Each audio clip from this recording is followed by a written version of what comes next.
retired Green Beret Colonel, Congressman Mike Waltz, and retired Navy SEAL turned Congressman Derrick Van Orden. Thanks, guys, for being here. First off, on this huge multi-million-dollar investment in DEI. Derrick, is it Congressman, I should say. Are we already paying the price for that?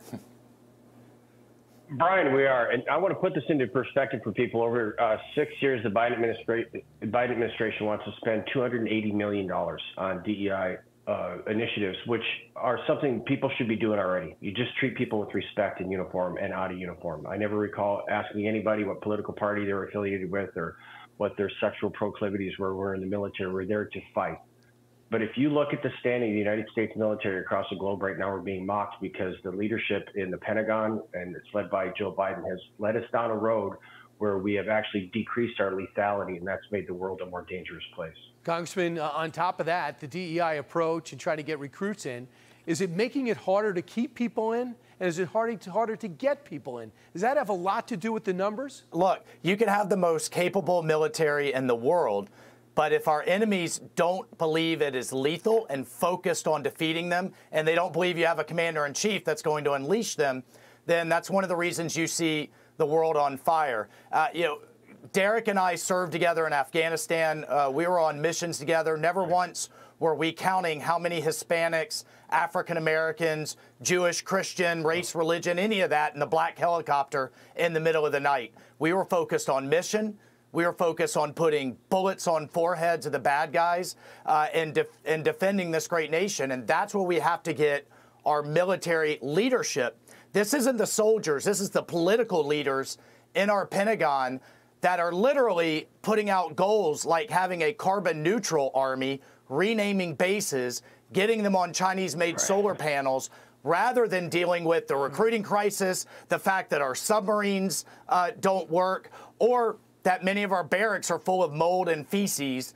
So these are it's just misplaced priorities, period. And it's coming from the top, and it is the progressive liberal ideology that has taken over Biden's political appointees, and it's promulgating all the way through the force. I think we're going to have to change leadership for anything to change. Derrick, I want to switch now.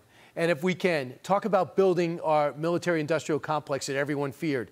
We're not able to build these tanks quick enough, the submarines, the planes quick enough. We're not able to get it to our allies, even when they want to pay us for it. How do we change this? How do we do what America does best? And that's build stuff again. Well, you know what?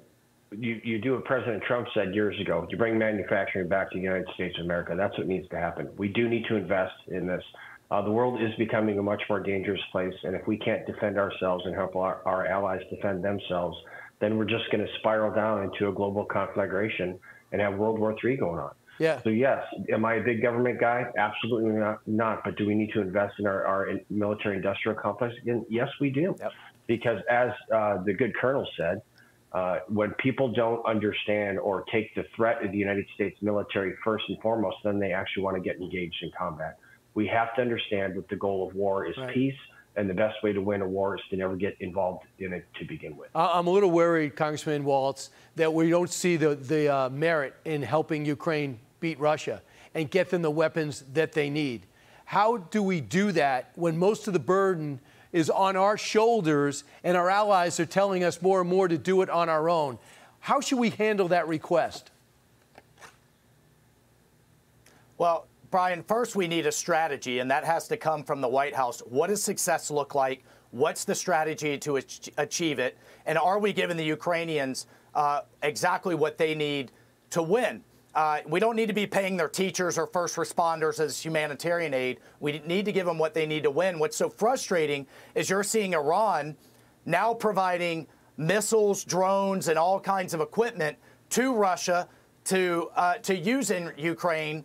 And at the same time, you're seeing our European partners say the United States needs to dig deeper, ask your taxpayers to pay more, yet the Biden administration isn't turning around right back to the Europeans and saying, wait a minute, put pressure on Iran yourself, because all of this is linked. The Chinese, the Iranians, the Russians, it's all linked to our energy policy, and it's all linked to our industrial policy. And as long as Iran is full of cash, then they're going to have, they're going to be free to support terrorism and Russia. We're fighting against ourselves, and it's just bad diplomacy and bad policy out of the White House. Because the Europeans, Derrick, are customers of Iran. And if we put pressure, if they don't want to write the checks for Ukraine, then get them to stop doing trade with Iran. Wouldn't that help? Right. Yes, it would. Listen, Iran has attacked our soldiers, and their proxies have attacked our soldiers, 60 times in the last 3 weeks, and we blew up a warehouse in the middle of the desert? No. The mixed messaging out of the Biden administration is making the world a more dangerous place. Iran needs to know this. If you harm a single American citizen, you're a dead man walking. And if you're holding one of our people in Gaza right now, and you don't help us right now, you're going to get added to that list. Cut and dry, period, end of story. Yep. You mess with Americans, it's game over from today, tomorrow, into the future. But unfortunately, the Biden administration is incapable of projecting a single message of strength.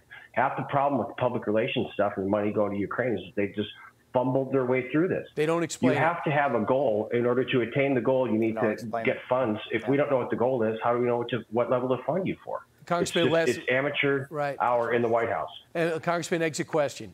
Yeah. It seems all correctable. It is within our wherewithal to correct all of this. Do you agree? Look, Brian, this is just bad policy. This isn't a tsunami that came from nowhere or some type of act of God. It's bad policy out of the White House. It's energy policy, their attack on American oil and gas that has kept Russia flush with cash, Iran flush with cash, and, oh, by the way, pinprick, as Derrick said, pinprick attacks on proxies in the middle of the desert rather than raising costs and inflicting harm on Iran itself.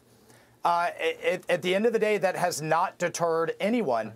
Our enemies are on the march because they smell weakness in this White House, and they see bad policy and bad priorities being imposed on the greatest military the world has ever seen, and one that should be feared by our allies, and right now by our allies and our adversaries, and right now is not respected worldwide. Yeah, hold on tight, guys. It's going to be a rough year, and then hopefully we'll be able to correct this thing.